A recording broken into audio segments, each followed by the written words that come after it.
प्रभु सुनते हैं लेकिन थोड़ी सी देर में सुनते हैं। देर में क्यों? क्योंकि पहले परीक्षा लेते हैं कि तुम परीक्षा के लायक हो या नहीं हो। क्योंकि पहले आपने देखा महाराज जी, जो भी कथाएं आती हैं हर कथा में यही प्रमाण आता है कि उस राजा की संतान नहीं हुई, तो उस राजा ने कई यज्ञ किए, उपचार किए और भगवान की सेवा की, तब उनके संतानें प्राप्त हुई हैं। लेकिन प्रभु परीक्षा लेते हैं और इस कलयुग में तो अगर 2 दिन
जैसे इतने वचन कहे हैं महाराज, तो उसी समय यहां तक के बताया कि उसी सहका ने अपने गोदी में बेटा प्रहलाद को बिठा लिया। कहने लगे, बेटा तुम भगवान का परमात्मा का नाम क्यों नहीं बोलते हो?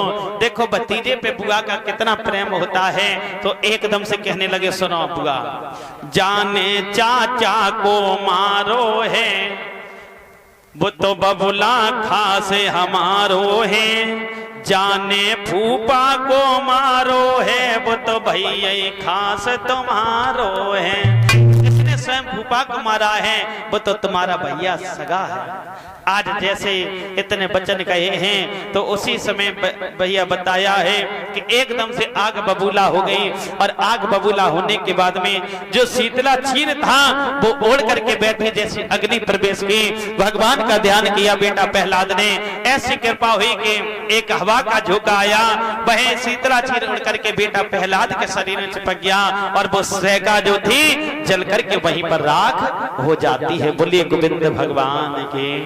तो तभी से बताया गया है ये जो होली का पर्व होता है महाराज, ये तभी से मनाया जाता है।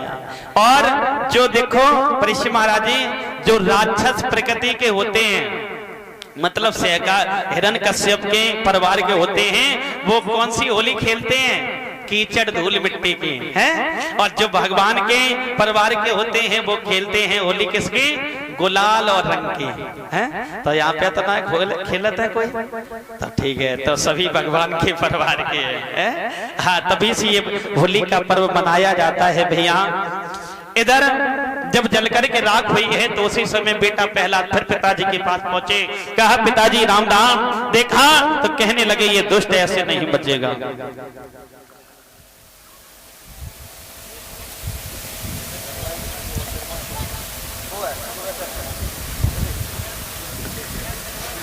बोलिए नगर सेन बाबा महाराज के। आज भैया बताया है कि जब फिर से राम राम कहा तो सोचने लगे कि ये ऐसे दुष्ट ऐसे नहीं बचेगा। कहा कि अरे मंत्री, अरे भैया ऐसा करो जाकर के एक खंबा इतना गर्म करवाओ जो कि ये पकड़ते ही पकड़ते जल जाए, जल करके राख हो जाए। आज भैया इतना गर्म खंबा करवाया है। बेटा प्रहलाद को जब लेकर के खंबे के पास पहुंचे कि बेटा प्रहलाद, अब देखते हैं कि तेरा भगवान कहाँ है, हम भी देखें भगवान तेरा कहाँ है। बेटा प्रहलाद ने देखा, एकदम से खंबा जो है एकदम सुर्ख लाल रखा है। सोचा अगर इसको पकड़ेंगे तो हम जल करके राख हो जाएंगे। आज भगवान का ध्यान किया, प्रभु आपने अभी तक मदद की है कि आप मदद नहीं करेंगे। जब प्रभु का ध्यान किया तो एकदम से बेटा प्रहलाद जो है उसी समय उनको प्रहलाद के वचन सुने तो वही भगवान एक चींटी का रूप बना करके उसी खंबे के ऊपर महाराज रेंगने लगे, ऊपर नीचे होने लगे। जैसे ऊपर नीचे होने लगे हैं तो प्रहलाद ने देखा, अरे जबकि इतनी छोटी चींटी नहीं जल सकती तो हमारा शरीर तो बहुत बड़ा है, हमारा शरीर बहुत बड़ा है, ये कैसे जल सकता। कहा प्रभु बारे प्रभु। आज जैसे याद किया तो उसी समय प्रहलाद बेटा कहने लगे, अब कहो पिताजी क्या कह रहे क्या कह रहे, खंबे की बात कर रहे हो। देखो हमारा भगवान हम में है, तुम में है, जा खम्मा में है, जा दीवार में है, सब में है। तो कहा कि पहले इस खंबे को पकड़ो, क्योंकि हिरण्यकश्यप को तो कुछ मालूम नहीं। एकदम से कहा पहले इस खंबे को पकड़ो तब बताएं कि तुम्हारा भगवान कहाँ है। आज बेटा प्रहलाद कहने लगे, सुनो पिताजी हम जा रहे हैं। आज बेटा प्रहलाद ने जाकर के जैसे खंबे को पकड़ा और गोद में जेठ में भरा तो वो तो बर्फ से भी ज्यादा ठंडा मारा, क्योंकि प्रभु की लीला। कहा कि देखो पिताजी हम तो जल नहीं रहे और ये तो बर्फ से भी ठंडा। और हिरण्यकश्यप ने जैसी उंगली रखी तो उतनी उंगली पूरी जल जाती है। एकदम से चौंक गया तो एकदम से बेटा प्रहलाद ने कहा, कहो पिताजी हमने कही तुमसे अरे हमारा भगवान हर जगह। सुनो पिताजी तो बड़ा अत्याचार करते हो ना, सुनिएगा। अरे कर्म धर्म को छोड़ पिताजी, सुन भैया बताया है। अरे कर्म धर्म को छोड़ पिताजी, अरे अधर्म में मन बाढ़ो, अरे अब मानो बाद पिताजी फटवैया मेरे।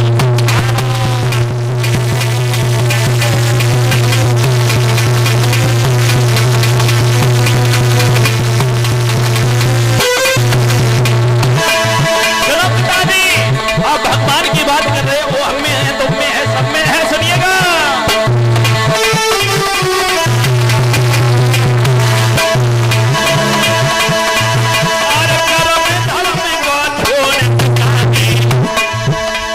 धर्म में मन बाढ़ो,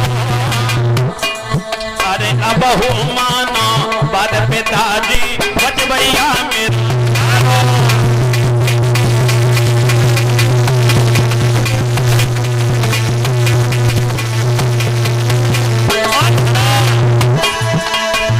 अरे मोए मारन को बबला,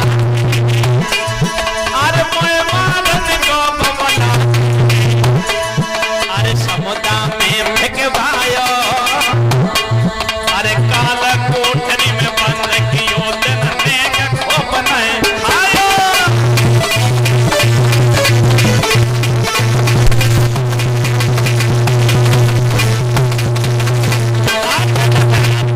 कहो पिताजी कहो, अब देखो भगवान हर जगह है। आज जैसे इतने वचन कहे अब तो हिरण्यकश्यप कपने लगा महाराज।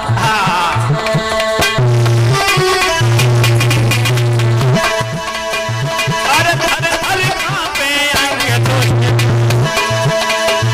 अरे धर धर कांपे अंग तुझ, अरे तन भर भर गो जान, अरे अब हो माना बाद पिताजी।